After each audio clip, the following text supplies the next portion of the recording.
tips here to give you some tips to make you better at martial arts, and here I am sharing with you how to bridge a gap by poking the rattlesnake. So when you're fighting your opponent, the big challenge is getting from here, that's being your opponent, to here to hit or kick them. This is what we call the kill zone. This is where you have to go through the kill zone, which is their kill zone to hit you, so you can hit them. In boxing terms, we call it bridging the gap. I call it trying to maneuver through the kill zone. So one of the things that a lot of people are quite good at is kicking just from here, right? Boom, they can do a good turning kick, or boom, good side kick, or high turning kick.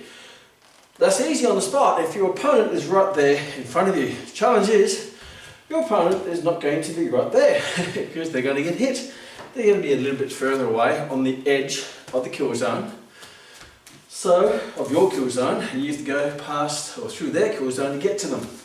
So the challenge is to get through that kill zone with them. Maybe if you come into them, as you're coming in, they can see you coming in and they just side kick you or punch you, whatever it might be. So, two things you have to do. A, get through the kill zone without getting hit or shot. And B, once you get through, know what attack you're going to hit them with. And sometimes you don't know what attack you're going to hit them with until you get there to see what the opening is. Now, when you're fighting a fighter, there's what we call windows and the front door.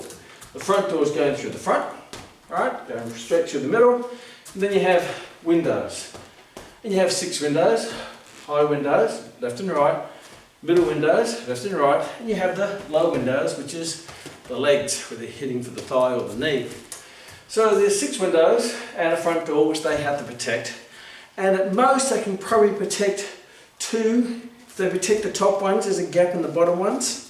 Yeah, the legs are very hard to protect because your arm's not going to go down there. If you try to block down there, then your head's open. So they can sort of cover a certain number of windows. So you have to work out what windows are open when you attack and what windows shut when you attack, and don't try to go through the closed windows because you're not going to hit them. You have to look at what the open windows are. You don't know that until you poke the rattlesnake. You poke the rattlesnake to see what it does. See what windows open, see what windows shut. So if I'm here, you can do that just by faking, doing this and doing that, and you see what they do. They might do this, or they might do that, and then you can see, okay, what windows are open. They put their gloves up, so these ones open up. They put you fake to the bottom, they go down here, they do this, there might be an opening there, an opening here. So you've got to poke the rattlesnake by faking, coming in and out, maybe faking a jab, fake a jab, fake a jab, and see what their guard does. If the guard come up, then the windows, and the lower floor windows open up.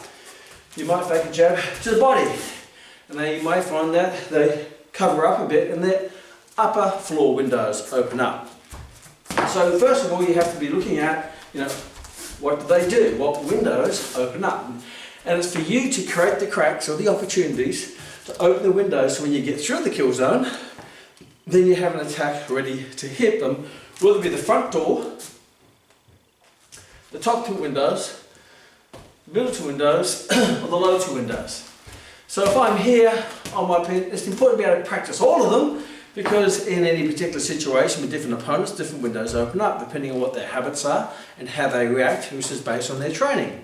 So you may find that they drag their leg. So you may find if you're in kickboxing and you can kick to the leg, then you may find faking to get to the kill zone and taking the leg out, or the quad. Right, so you might go fake, kick and back. That's the lower window, the lower right window from my perspective. You may find it's the middle window opens up when you fake the jab. So you fake the jab, and you kick to the mid. There, fake, boom, goes to the middle. You may find the upper window opens because they drop their guard, or they wedge their elbow in, and you find they have a bit of a lazy guard for the face. So you may fake low, there, fake low, and kick in the head. You may find it's on the top left hand window. So you may fake, and go with a front reverse hook kick to the head. It might be a little gap through the edge here, so it might be a combination of a side reverse hook kick, fake, and you go through that way. That may not hurt very much, but it'll score your point if you're doing point fighting or Waco point fighting or Taekwondo, ITF Taekwondo.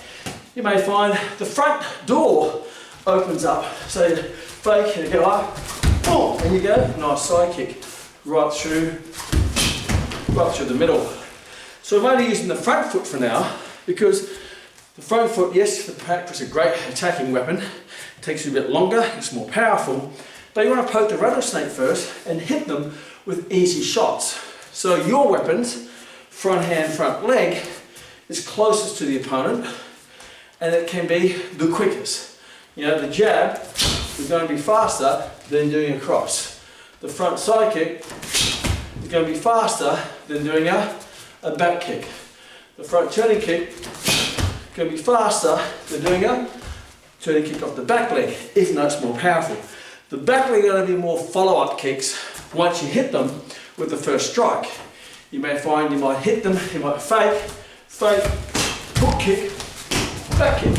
So you hit them with the back kick, because when you hit them with the hook kick, they may turn away, which opens up to the back kick. We'll worry about that second layer of attacks later.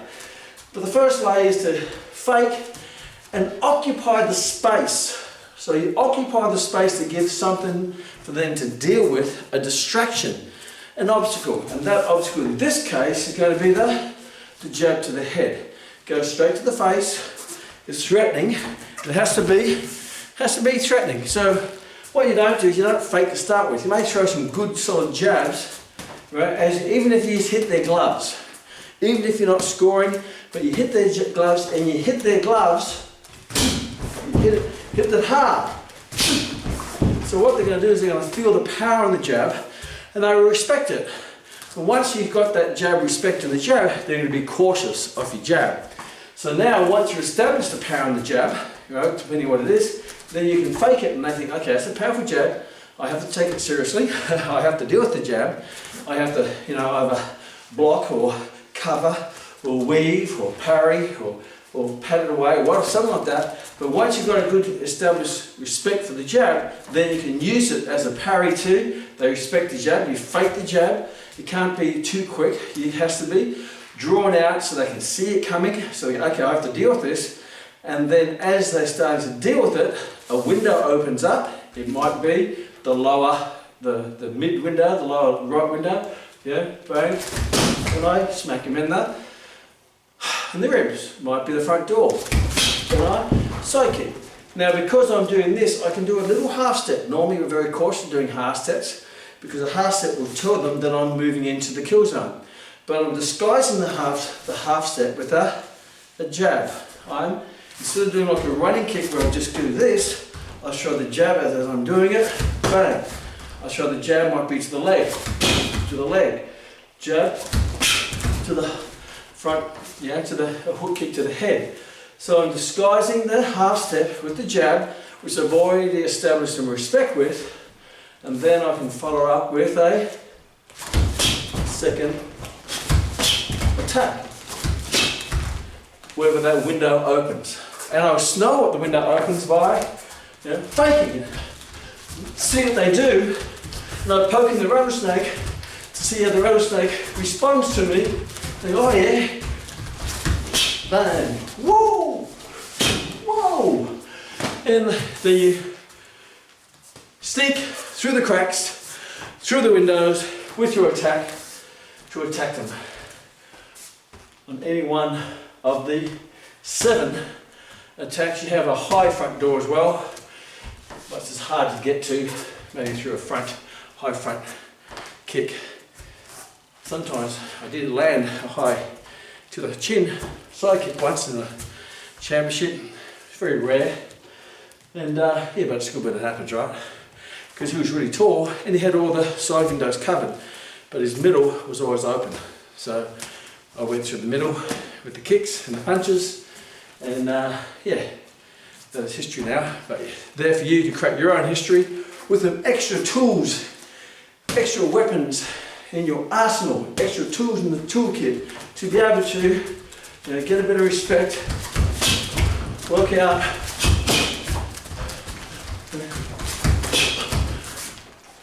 but be able to have a weapon for every opening window. Therefore you have to be good at all of those angles.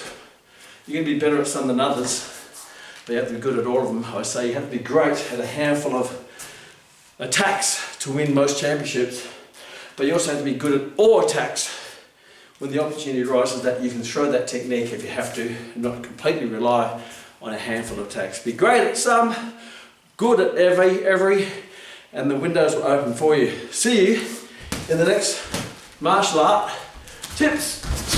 Woo!